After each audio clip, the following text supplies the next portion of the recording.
তো আমি চাই যে ইমিডিয়েট আমাদের অসীম সরকারকে গ্রেপ্তার করুক, নলে এ ধরনের সাম্প্রদায়িক লোক থাকলে আগামী দিনে বাংলার মধ্যে সাম্প্রদায়িক বিষ প্রভাব। আর যারা এই ধরনের কথা বলে তাদের রাজনীতি না করতে ধর্ম করা উচিত। অভিষেক ব্যানার্জির প্রোগ্রাম মানেই 5 লাখের নিচে কোনো জেলায় লোক হবে না, এবং 2026 সালে 250+ সিট পাবে 100%।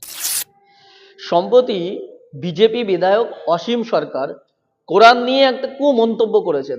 তিনি বলছেন নাকি কোরআন 27 জন শয়তান মিলে রচনা করেছেন, মানে এটা নিয়ে কি বলবেন? দেখুন, বিজেপির সবসময় ধর্মীয় উস্কানিমূলক মন্তব্য।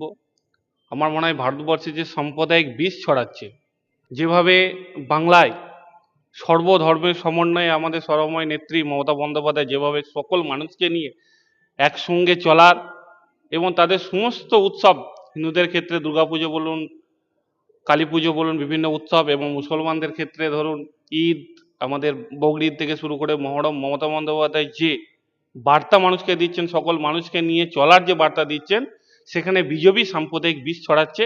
আমি মনে করি 2026 সালে ওরা, অভিষেক ব্যানার্জি বলেছে 30-এর নিচে, এবং এটা সত্য যে আগামী 2026 বিধানসভা নির্বাচনে এই সাম্প্রদায়িক বিষ ছড়ানোর জন্য পশ্চিমবঙ্গের জনগণ ওদিকে 30-এর নিচে নামবে। আমাদের যিনি সবুজ সেনাপতি অভিষেক ব্যানার্জি যে কথা বলেছেন, সে কথা বাস্তবে মিলে যাবে।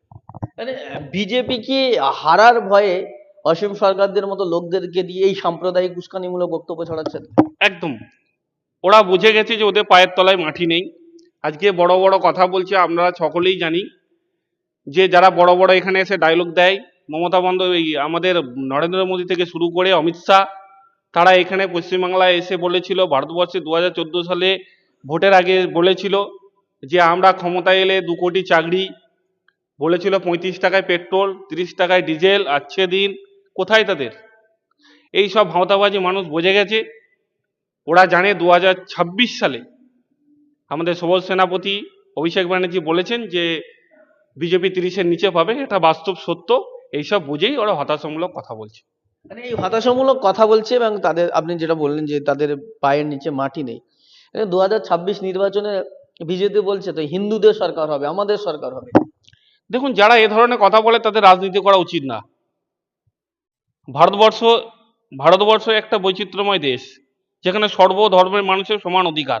এখানে হিন্দুদের সরকার হবে, মুসলমানদের সরকার হবে, খ্রিস্টানদের, এইসব কথা বলা উচিত না। রাজনীতি করতে এসে, ধর্ম করতে আসেননি। রাজনীতিতে সকল মানুষের সমান অধিকার, এবং সকল ধর্মকে নিয়েই নয় রাজনীতি। আর যারা এই ধরনের কথা বলে তাদের ধর্ম না করে, তাদের রাজনীতি না করে, তাদের ধর্ম করা উচিত। 2026 বিধানসভা নির্বাচনের আগে অভিষেক বন্দ্যোপাধ্যায় গোটা রাজ্যব্যাপী তিনি সমাবেশ করবেন, ঘুরবেন, মানুষের কাছে যাবেন। তিনি গতকাল প্রেস কনফারেন্স করে বলেছেন যে আমাদের এবার নতুন স্লোগান 2026-এ, যতই করো হামলা আবার জিতবে বাংলা। এই স্লোগানকে সামনে রেখে প্রচার, 26 ইলেকশনের প্রচারে কাল থেকে, আগামী 2 তারিখ থেকে অভিষেক বন্দ্যোপাধ্যায় নামবেন। এটাকে কিভাবে দেখছেন? ঠিক আছে, আমাদের নেতা সবুজ সেনাপতি অভিষেক ব্যানার্জি যা বলেছেন একদম সত্য। যতই করা হামলা, আবার পশ্চিমবাংলায় মমতা বন্দ্যোপাধ্যায়, হাওয়াই চটি, নবান্নে। আর অভিষেক ব্যানার্জি যে জনজোয়ার, অভিষেক ব্যানার্জি যে ভালোবাসা, এবং অভিষেক ব্যানার্জি যে যুব সমাজের মানুষ যে অভিষেক ব্যানার্জির প্রতি যে আকৃষ্ট, তার প্রমাণ আপনি 30শে জানুয়ারি অবধি যে 31শে জানুয়ারি অবধি যে প্রচার করবেন, সেখানে আপনারা পেয়ে যাবেন। দেখবেন লাখো লাখো মানুষ। অভিষেক ব্যানার্জির প্রোগ্রাম মানেই 5 লাখের নিচে কোনো জেলায় লোক হবে না। প্রত্যেক জেলায় জনজোয়ার, এবং এই জনজোয়ার এই জানুয়ারি মাসেই বুঝে যাবেন যে আমাদের তৃণমূল কংগ্রেস 2026 সালে মিনিমাম 250+ সিট পাবে পশ্চিমবাংলা থেকে। মানে 2021-এ 213টা পেয়েছিল, আপনি বলছেন 250 পার করবে? আপনি দেখুন না, 2011 সালে পেয়েছিল 182, 2016-তে পেয়েছিল 212 কি 213, 203, এবং 2021-এ পেয়েছে 213। এবং আপনি গ্রাফটা দেখুন, এবং 2026 সালে 250+ সিট পাবে 100%। এখানে কোনো সংশয় নেই। বুথে লোক কোথায়? বিজেপি লোক কোথায়? বিজেপি তো হতাশগ্রস্ত হয়ে এ ধরনের সাম্প্রদায়িক উস্কানিমূলক কথাবার্তা বলছে। বিজেপির বুথের লোক কোথায়? আপনি বলুন না, বিজেপি বুথের লোক কোথায়? হাওয়া দিয়ে ভোট হয় না।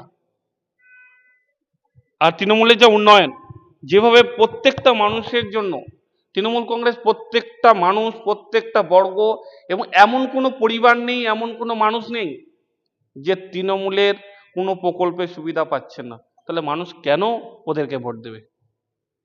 একটা বিষয় যে আহ, অসীম সরকার যে মন্তব্যটা করেছেন উস্কানিমূলক, তার মানুষের মধ্যে একটা ক্ষোভ বিক্ষোভ তৈরি হয়েছে, অনেকেই তার বিরুদ্ধে এফআইআর করছে। আপনি কি মনে করেন অসীম সরকারকে কি গ্রেফতার করা উচিত? 100% এইসব এ ধরনের যারা সাম্প্রদায়িক বিষ ছড়াচ্ছে তাকে ইমিডিয়েট গ্রেপ্তার করা উচিত।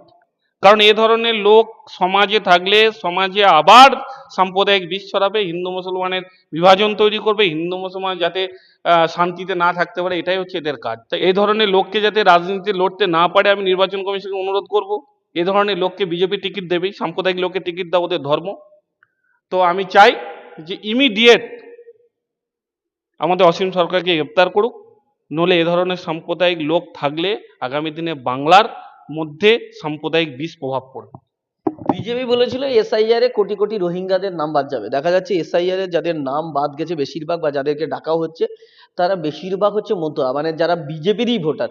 তাহলে কি বিজেপির খোঁড়া কবরে খোঁড়া গাড্ডায় বিজেপি পড়লো? হ্যাঁ, ওরা ওরা এক খাল কেটে কুমির নিয়ে এলো। ওরা ভেবেছিল যে এখানে এসআইআর করলে হয়তো 2 কোটি 3 কোটির নাম বাদ যাবে, বা নির্বাচন কমিশনকে দিয়ে নাম। দেখুন, ভারতবর্ষের সর্বশেষ কথা বলবে সংবিধান। সংবিধানের উপরে কেউ নয়, সবাই সংবিধানের কাছে মাথা নত করে চলে। ওরা বলেছিল 1 কোটি 2 কোটি রোহিঙ্গা আছে, ভাই বিএসএফ কাদের আন্ডারে? সেন্ট্রাল আন্ডারে। তো বিএসএফ যখন বাংলাদেশ থেকে ঢুকছে, তোমার বিএসএফ কি করছে? আমাদের টাকায় নিয়ে বিএসএফ দের স্যালারি হয়? তাহলে বিএসএফ কি করছে? আগে তো বিজেপিকে পদত্যাগ করা উচিত। আর এইসব ওরা বুঝে গেছে যে আমরা এনআরসি করে ভেবেছিল, এই এসআইআর করে ভেবেছিল 2 কোটি 3 কোটি নাম আমরা বাদ দেবো, নির্বাচন কমিশন চেষ্টা করছে। নির্বাচন কমিশন বলে এখন কিছু নেই, এখন বিজেপির একটা উইংস হচ্ছে নির্বাচন কমিশন। পারবে না, সংবিধানে শেষ কথা বলবে। এবং 2026 সালে আমাদের সবুজ সেনাপতি অভিষেক ব্যানার্জির নেতৃত্বে এবং মমতা বন্দ্যোপাধ্যায়ের নেতৃত্বে 250টা সিট পেয়ে নবান্নে আবার হাওয়ায় চটি, তার নাম মমতা বন্দ্যোপাধ্যায়, আবার বাংলার মুখ্যমন্ত্রী 2026।